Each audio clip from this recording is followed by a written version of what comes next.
génesis del Parque Arqueológico de la Zarza y la Zarcita, en Garafía, se encuentra en 1989, cuando la Dirección General de Patrimonio Histórico encarga al Museo Canario de Las Palmas de Gran Canaria la redacción del Plan Especial de Protección de este yacimiento arqueológico.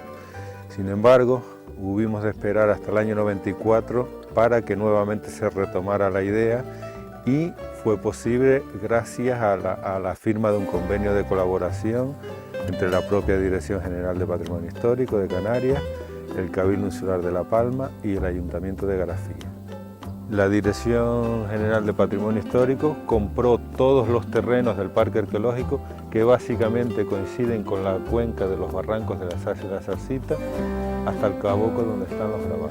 El Ayuntamiento de Garafía llevó a cabo la construcción del centro de visitantes del Parque Arqueológico, que cuenta con una sala de exposiciones, una recepción, una sala de venta de artesanía y otra pequeña sala que funciona como sala de... Romera del barrio de Tajuya. El Cabildo Insular de La Palma se encargó Rodríguez de adecuar todos los senderos que recorren el Parque Arqueológico, así como adecentar la zona donde se encuentran los grabados rupestres, tanto los de la Zarza como la Zarcita.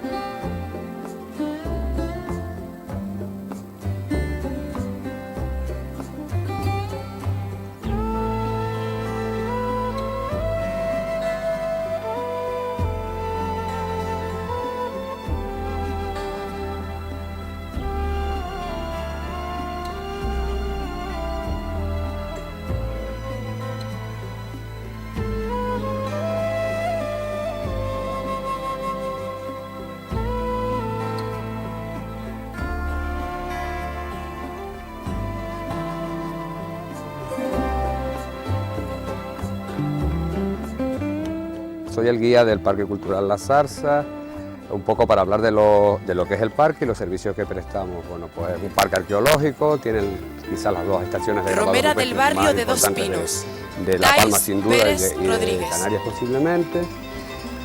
Aparte pues está lo que es el centro de visitantes, que está compuesto por dos apartados principalmente. Uno que es la sala temática, un museo, donde se cuenta desde cómo es la isla, las diferentes arribadas de población aborigen, su posible procedencia o procedencia de origen bereber, sus hábitos, costumbres, el legado que ha llegado a nosotros, mayoritariamente los grabados rupestres. Todo esto está en varios paneles informativos y dos programas de multimedia. Aparte pasamos un audiovisual de 20 minutos también sobre el mismo tema, más de carácter general sobre la isla, un poco más amplio. Un poco a grosso modo, pues eso es lo que es el vídeo y la sala temática. El parque, pues ya le digo, es un recorrido de 1500 metros, ahí se encuentran dos fuentes, la fuente de la Zarza y la Zarcita, las dos estaciones de grabado, la Zarza y la Zarcita. Son inmensas, son complejos de grabados rupestres muy amplios. La Zarza tiene 29 paneles grabados, la Zarcita 18, aparte hay dos pequeñas estaciones más, como el Llano La Zarza y la Zarcita, que en este momento no están habilitadas al público, puesto que los grabados que se encuentran en ellas están representadas en las otras dos estaciones que he nombrado. Romera del barrio de Tenerra. En el Belinda centro de visitantes Padrón del Parque Rocha. Cultural de la Zarcita se hace un recorrido por diferentes aspectos de la prehistoria de la isla de La Palma. Sin embargo, hay que decir que está centrado en el apartado de los grabados rupestres de la zona de Garafía.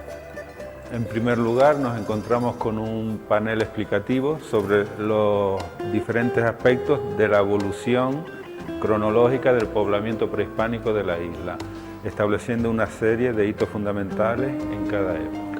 En otro de los paneles se recogen los diferentes medios naturales que conforman el paisaje de la isla y a los cuales los benavaritas le sacaron partido. En otro de los paneles se hace referencia a las características físicas de los aborígenes de La Palma, con un mapa de la procedencia y la época en que se piensa que llegaron por primera vez a Isla de La Palma, así como un dibujo de Torriani en el que se aprecia la vestimenta de los antiguos benavaritas. El hábitat principal de los benavaritas de Tagal, Desde eran Tacante, cuevas, llega la romera aunque del cuando Calvario. estas escaseaban Adriana Díaz o Rodríguez. no existían, el hábitat era en cabañas artificiales. El espacio interior de las cuevas se aprovechaba con diferentes funciones dependiendo de sus características. Así, por ejemplo, la zona de descarnado, el hogar con el fogón se encontraban en las zonas de entrada, mientras que las zonas donde dormían estaban en las partes más profundas y a veces se separaban con mamparas de piel. La economía de los benoaritas de Garafía era fundamentalmente pastoril y entre sus animales domésticos principales estaban las cabras, las ovejas sin lana y los cochinos negros. Aunque hasta la fecha no se han encontrado granos de cereales en Garafía, todo parece indicar que también practicaron la agricultura de trigo, cebada, chícharos, habas, al igual que ha sucedido, por ejemplo, en la cueva del Tendal.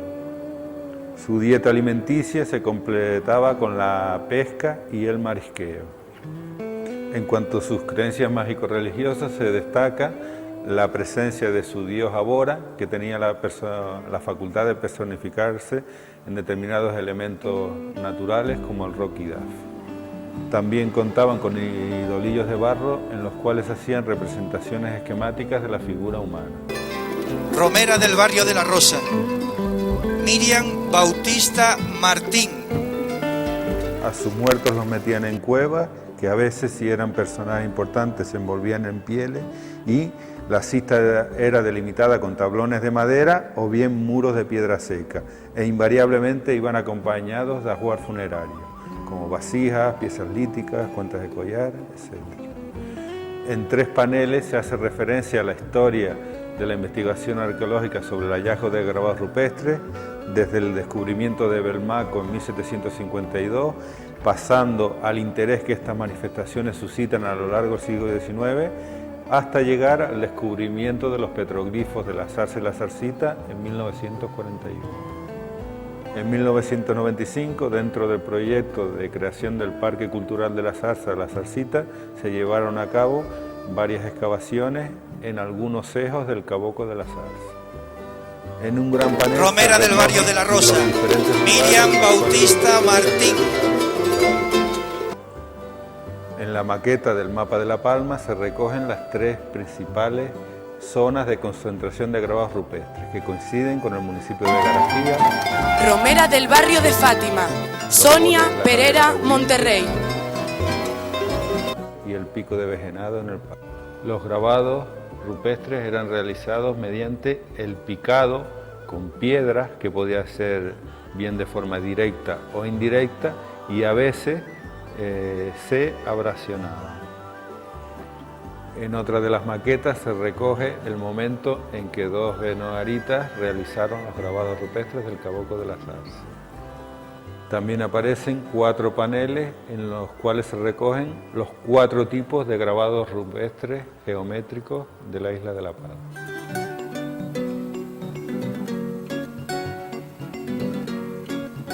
El grupo más importante son los espiraliformes, los circulares,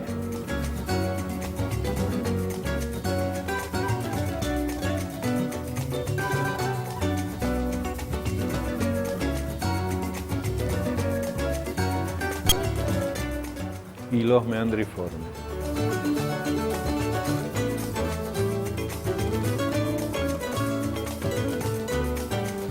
Siendo los menos representados los lineales y reticulados. En el centro de visitantes aparecen Romera del barrio del Barrial, rupestres originales que Denis proceden en su Hernández mayoría García. de la zona de Santo Domingo.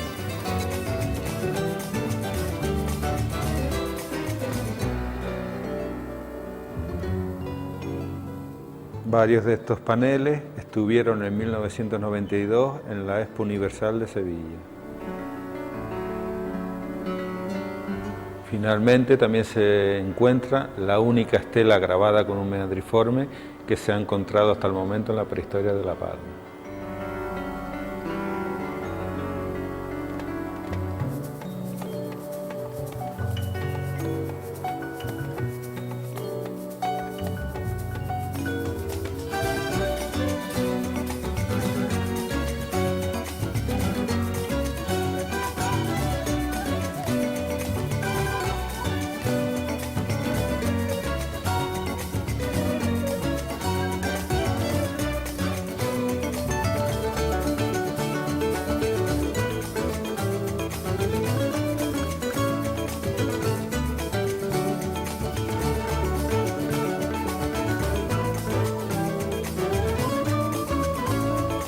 Nos encontramos en la estación rupestre de La Zarza, en el municipio de Garafía, en concreto entre los pagos de La Mata y de San Antonio del Monte, en la que es posiblemente la estación rupestre más importante de la isla, sobre todo desde el punto de vista científico, tanto por la cantidad de motivos grabados que se reparten en 29 paneles, como también por la diversidad de motivos que se grabaron, e igualmente por las diversas técnicas que se utilizaron. Romera del barrio de la amplia Tendiña. cronología, Verónica el periodo de Martín tiempo, Cáceres. que este lugar fue utilizado como lugar de culto o como lugar donde ejecutar estas manifestaciones relacionadas con la ideología de los antiguos habitantes del cantón de Tagalgen. Las primeras noticias que se tienen de la estación de La Zarza datan del año 1941, cuando doña Belina Mata, vecina de Las Tricias, y don Rafael Serra Rafols, que era por aquel entonces el comisario de excavaciones arqueológicas, algo así como un director general de patrimonio, publicaron un pequeño artículo dando a conocer el descubrimiento y describiendo de forma breve pues, los elementos que formaban parte de esta estación. A partir de ese momento se inicia en la isla un progresivo incremento del número de yacimientos con grabados rupestres, sobre todo gracias a la labor científica desarrollada por diversos investigadores. En los años 50 sería don Luis Diego Cuscoy el primero en iniciar buena parte de estos descubrimientos. Su labor fue continuada en los años 60 por don Antonio Beltrán, y ya sería en la década de los 70 cuando don Mauro Hernández Pérez, palmero, con su labor de prospección y de búsqueda incansable por toda la isla, incrementó notablemente el catálogo de estaciones rupestres. Con posterioridad, en los años 80, ya se comenzaron a organizar equipos multidisciplinares asociados a la Universidad de La Laguna, al Departamento de Prehistoria. Romera del barrio de Tacande. Dos investigadores, Raquel Calero como de Rodríguez. don Juan Francisco Navarro Medero y don Ernesto Martín Rodríguez, se inició ya una campaña encaminada a catalogar, digamos, todo el conjunto de arte rupestre que se dispersaba a lo largo y ancho de la isla. En concreto, el municipio de Garafía, desde un principio, fue el que mayor riqueza de muestras de arte rupestre ha venido ofreciendo, hasta el punto de que en la actualidad pues más del 70% de las estaciones rupestres se localizan en dicho municipio. En la actualidad los conjuntos rupestres han seguido apareciendo a un nivel posiblemente inferior al de décadas pasadas, pero siguen apareciendo, lo cual es importante y lo cual pues da a entender que la dinámica seguida por los antiguos habitantes de la isla a la hora de ejecutar estas manifestaciones pues es realmente compleja. Los grabados de la estación de La Zarza se distribuyen siguiendo un escarpe rocoso de basalto que se abre a los pies de un caboco, que es un salto en el cauce del barranco. Los grabados en concreto Romera del barrio se distribuyen de en lo Tacande. que son las márgenes Raquel izquierda Calero y derecha Rodríguez. de este enorme arco o enorme herradura que describe el caboco. Precisamente los conjuntos más importantes son los que se encuentran al principio de la margen derecha, que ahora hablaremos de uno de ellos, de los más interesantes, tanto desde el punto Romera de vista del barrio de Las Manchas. Cronológico, Tania como desde el punto de vista Elizabeth de las Abreu técnicas, de las Luis. propias representaciones. Igualmente son interesantes los que están justito al comienzo de la margen izquierda de este arco que describe el caboco a esta altura del barranco de La Zarza. Uno de los paneles más interesantes de los 28 que componen la estación de La Zarza es este que tengo aquí a mi izquierda, que es el panel número 5, y su interés científico radica en que comprende toda una variada gama de motivos con una amplitud cronológica enorme, en donde se han representado diversos tipos de motivos geométricos siguiendo diferentes técnicas. Y como les decía, en este panel es posible analizarlas todas.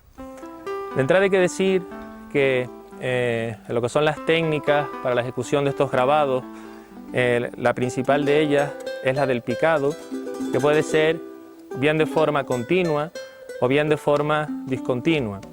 Y en algunos casos, los grabados hechos en picado continuo, Romera del barrio de Las su surco Manchas, puede estar regularizado Tania Elizabeth mediante Abreu lo que denominamos Luis. abrasión, que es una técnica que consiste en utilizar materiales, como por ejemplo la arena, para regularizar y suavizar el surco grabado. En cuanto Romera a la del cronología barrio de los motivos, Paso de Abajo. pues las investigaciones Yeroísa parecen Rodríguez coincidir en Ramos. el hecho de que los motivos más antiguos son aquellos que presentan una ejecución mucho más elaborada. Esta teoría se basaría en el hecho de que cuando estas manifestaciones comenzaron a ser ejecutadas, sus autores se encontrarían en medio de un entorno que desconocían. Buena parte de los recursos, digamos, del entorno, pues no les eran demasiado familiares, podían tener problemas de sequía, no sabían cómo solventarlos. En este caso estaba el problema de hacer acopio de agua y demás. Y es cuando estas manifestaciones jugarían un papel relacionado con sus creencias, es decir, su ejecución estaría un poco en relación con sus ideas, y eso les llevaría a que la ejecución de estos grabados fuera lo más perfecta posible.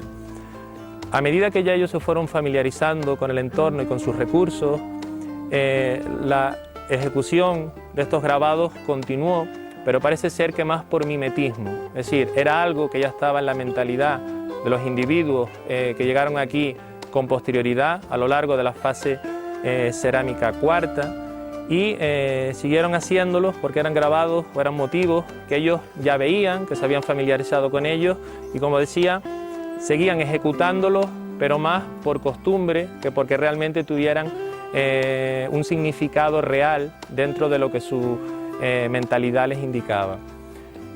Este panel número 5 que tenemos aquí, como decía, nos permite analizar todos los elementos.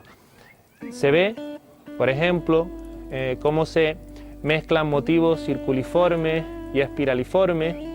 Se ve que el surco es bastante profundo, con una profundidad que puede oscilar entre los 2 y los 4 milímetros. Se ve que es un picado continuo y que el surco ha sido regularizado mediante la técnica abrasiva a la que hacía antes referencia. Incluso ahí arriba podemos ver que hay un motivo que también ha sido ejecutado mediante una técnica de picado continuo, pero que existe una parte del mismo que ha sufrido un profundo desgaste, y una de las teorías que se dan al respecto es la posibilidad de que se haya realizado algún tipo de ritual consistente en poner las manos o utilizar algún otro tipo de objeto que frotara estos grabados como para, por decirlo de alguna manera, apropiarse de algún tipo de energía que podían transmitir estos motivos, y con el paso de los siglos y siguiendo digamos este rito, el grabado sufrió un profundo desgaste, y aún así con posterioridad se puede observar cómo en la parte desgastada los grabados volvieron a ser retocados siguiendo en este caso una técnica de picado discontinuo.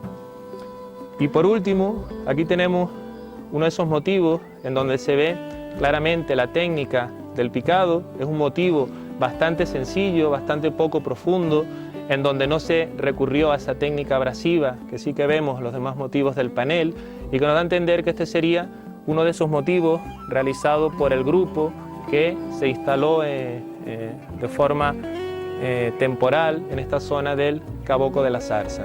Se puede ver la gran diferencia, no tanto en lo que es el tamaño, como en la profundidad, como en la propia ejecución con respecto a los motivos centrales del panel.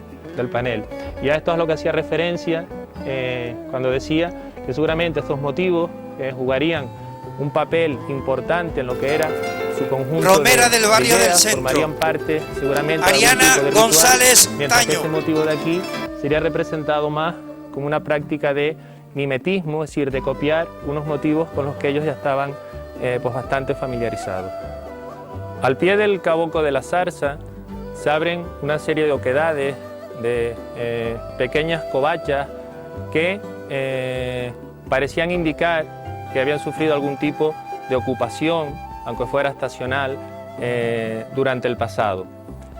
Debido a estos indicios, en el verano del año 1994 se llevaron a cabo una serie de sondeos que parecieron revelar la posibilidad de que ofrecieran algún tipo de estratigrafía, y así en diciembre, finales de diciembre de ese mismo año, 1994, se llevaron a cabo una serie de sondeos, de los cuales el más interesante, que concluyó en una excavación arqueológica, fue el que se llevó en este covacho que tengo a mi izquierda. En concreto, se excavó una superficie de 10 metros cuadrados, una profundidad de 76 centímetros y en la cual quedaron al descubierto 3 estratos.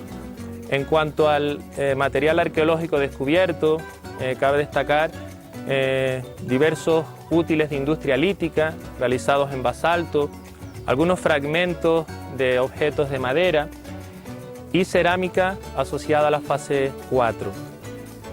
Sin embargo, la sorpresa que disparó esta excavación fue el hallazgo de algunos restos humanos, en concreto un maxilar que contenía diversas piezas dentales que luego pudieron ser estudiadas y que permitieron definir que habían pertenecido a un individuo joven de entre 17 y 21 años. Aparte de estos restos de maxilar, también se encontraron restos pertenecientes al cráneo, en concreto fragmentos de un frontal y de un parietal. Con respecto a la ocupación de estas cavidades, todo parece indicar, por los fragmentos cerámicos encontrados, que serían utilizados de forma temporal a lo largo de la fase cuarta, si es la más reciente de lo que es nuestro pasado prehispánico, por gentes procedentes seguramente de las zonas más próximas de la costa de Garafía, de zonas como Don Pedro o como Don Juana Dalí, que seguramente llegarían aquí pues, a principios de la primavera y se asentarían en esta zona hasta finales de otoño. Las prácticas ganaderas consistirían en una suelta libre del ganado a lo largo del día, y por la noche se recogería el ganado en estas oquedades y se procedería a las labores de ordeño del mismo. El uso pastoril de este caboco de la Zarza también estaría asociado a algunos campamentos pastoriles que se han encontrado en los lomos próximos, en concreto el lomo de la Mata y el lomo de la Zarza, donde se han encontrado restos de cabañas y, lo que es más interesante, fragmentos de cerámica asociados en este caso a la fase 3, lo cual da a entender que el uso o la explotación de este entorno, sobre todo por el interés enorme que supone la presencia de la fuente, pues sería bastante prolongado en el tiempo, e incluso no cabe descartar la posibilidad de que esta zona hubiera sido utilizada incluso con anterioridad a esa fase 3. Durante años, la estación rupestre de la Zarza estuvo sometida a graves problemas de conservación debido a que las visitas incontroladas no siempre estaban pues, correctamente mentalizadas acerca de el valor patrimonial que tenían estas representaciones. Por suerte, en marzo del año 1998 se inauguró lo que es el Parque Cultural de la Zarza, y a partir de entonces ya las visitas están controladas y se ha conseguido que los diversos conjuntos rupestres que forman tanto esta estación de la Zarza como la vecina estación de la Zarcita pues hayan dejado de sufrir estos daños a consecuencia sobre todo de los turistas que con frecuencia llevados por ideas equivocadas, procedentes en muchos casos de guías publicadas en la isla por extranjeros, que por ejemplo, como es en este panel número 6 de la Zarza, decían que los primitivos enaguaritas procedían a pintar lo que eran los surcos grabados con esta roca rojiza que es almagre. Llevados por esa falsa creencia, como decía, esos visitantes se dedicaban a repasar todos estos motivos.